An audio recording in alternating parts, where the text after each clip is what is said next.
The Fisherman and the Pelt. There are things a man never forget. The first fish that slipped through his hands. The first time a woman looked at him as if he were the only person in the world. And the last breath of another person. Einar Voss had experienced all of it, and he carried it with him like a net full of stones, pulling deeper year by year. This is the story of the day. A net tore.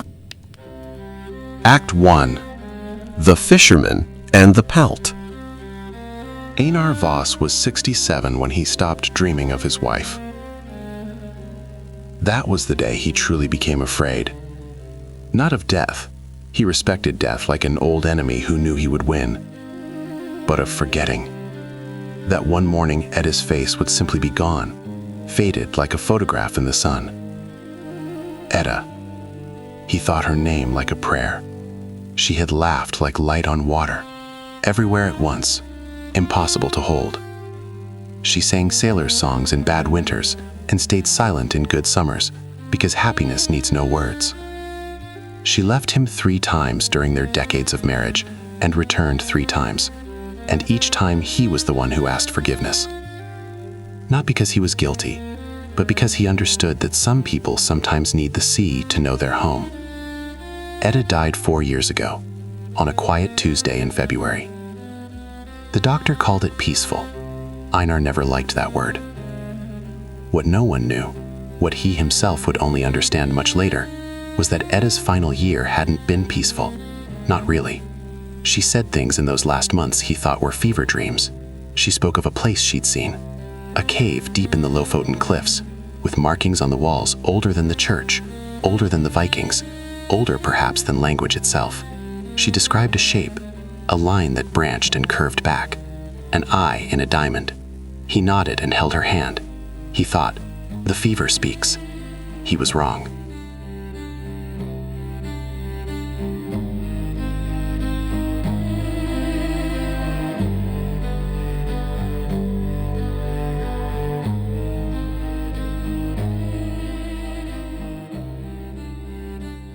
Act 2. The Pelt.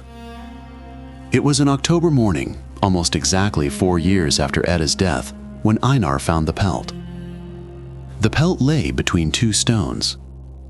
It was large, too large for a seal, too regular for anything he knew. Dark, almost black, with a shimmer that strangely broke the morning light, as if the color came from within. He knelt, placed a hand on the Pelt. Warmth, immediate, impossible warmth, as if the Pelt had been lying there sleeping. And then, he would never tell anyone, not even the priest. He heard something. Bring it home. Act 3. Night of the Pelt. He draped the Pelt over the chair by the fire, Edda's chair, untouched for 4 years. That night he fell asleep by the fire, and he dreamed. Edda sat opposite him, in her chair, the Pelt around her shoulders like a cloak. Einar, you are sleeping. Then listen to me. I don't have much time. The Pelt, it belongs to her. The Edda. Both are true. That's how it is here. They used me, Einar. In Oslo, 1971, I thought I was in a sleep study, but they gave me something, and then they waited to see what I would see. He wanted to speak, but the dream wouldn't let him. I saw something, a place, here on the Lofoten, a cave, in the cliff north of the bay, where the second ridge falls to the sea. Inside are markings. One of them is important. I'll show you. And he saw it, clear as if drawn on paper, a line stretching upward, branches that spread and curved back, an eye in a diamond, 3 strokes at the base.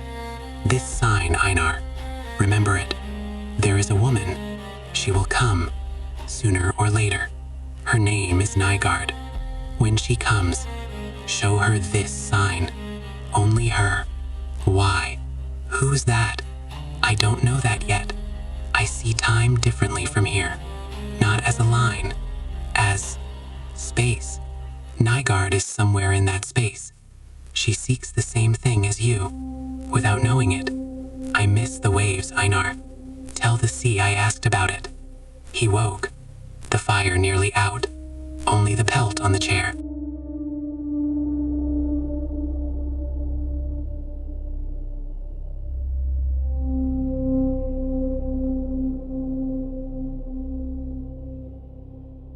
Act 4. The Woman from the Sea. On the third evening after the find came a knock. Not at the door, at the window. No animal had those eyes, no human either. Einar fetched his coat, draped it over her shoulders, stepped aside. She sat. She took no warmth from the fire, no tea. But she sat there looking at the pelt, and in that gaze was everything Einar knew: longing, exhaustion, the particular sadness of something long separated. "You know what I am," she said, not a question. She looked at him. "You could keep the pelt, you know that." He was silent a moment, then said something he hadn't planned. Silence. The Selkie looked at him a long time. Act 5. The Gift and the Secret. She stood, stepped to the chair. Her hand touched the pelt, and immediately she was different. Not less beautiful, but more real, whole. "You've lost something," she said, "recently or long ago. For you, it's the same." The Selkie nodded, closed her eyes, and then said something that left him breathless for a moment. Einar stood. "How do you know that?" "Because free consciousness speaks." She opened her eyes. The sea hears everything, and sometimes it carries messages further. She stepped to him, took his hand, her fingers cold as seawater but firm, and in his palm she traced with one finger a shape. "The cave is real," said the Selkie. "The woman who will come, she is real too, and the sign connects her to everything that was and will be." "What should I do?" asked Einar. She took the pelt. It closed around her like a second soul, gentle and complete. And then she was no longer a woman, but the pelt was again a pelt. No, it was more than that. It was a being that knew the sea as Einar knew fishing. She went. The water took her without sound, without waves.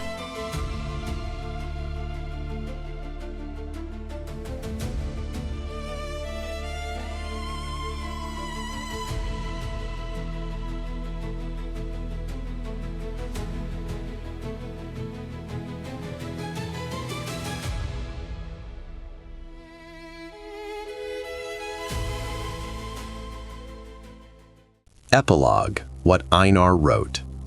That night, Einar Voss did something he hadn't done in 60 years. He found paper, and he drew. He folded the paper, put it in the tin where he kept his tea. Not hidden, just preserved for the case. He lived 7 more years, fished, slept better, dreamed again, not gray grief anymore, but images. Edda running on the beach, Edda laughing. Once, Edda pointing to a sea of light and saying, "See, I told you."